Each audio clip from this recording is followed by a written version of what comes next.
जनसंवाद न्यूज, सत्य आणि विश्वासाची बातमी। प्लॅटफॉर्मचा अंदाज न आल्याने पाय घसरून एक अंध व्यक्ती रेल्वे रुळावर पडल्याची घटना अंबरनाथ रेल्वे स्थानकात घडली। ही घटना सीसीटीव्ही कॅमेऱ्यात कैद झाली असून MSF जवानाच्या सतर्कतेमुळे अंध व्यक्तीचे प्राण वाचले आहेत।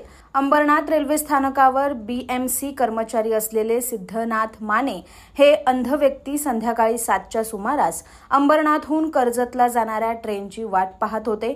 लोकल आल्याची घोषणा झाली असता ते लोकल पकडण्यासाठी पुढे सरसावले। याच वेळी समोरून कर्जतकडे जाणारी लोकल देखील येत होती। मात्र माने यांना प्लॅटफॉर्मचा अंदाज न आल्याने ते थेट रेल्वे रुळावर कोसळले।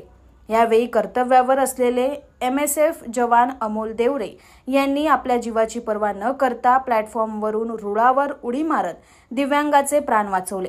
यावेळी काही प्रवासी देखील त्यांच्या मदतीला धावले। ही संपूर्ण घटना सीसीटीव्ही कॅमेऱ्यात कैद झाली असून यानंतर या MSF जवानाचं कौतुक होतंय। जनसंवाद न्यूज, सत्य आणि विश्वासाची बातमी। आजच सबस्क्राइब करून बेल आयकॉनला क्लिक करा आणि पहा ताज्या घडामोडींचा अचूक अंदाज आपल्या मोबाईलवर।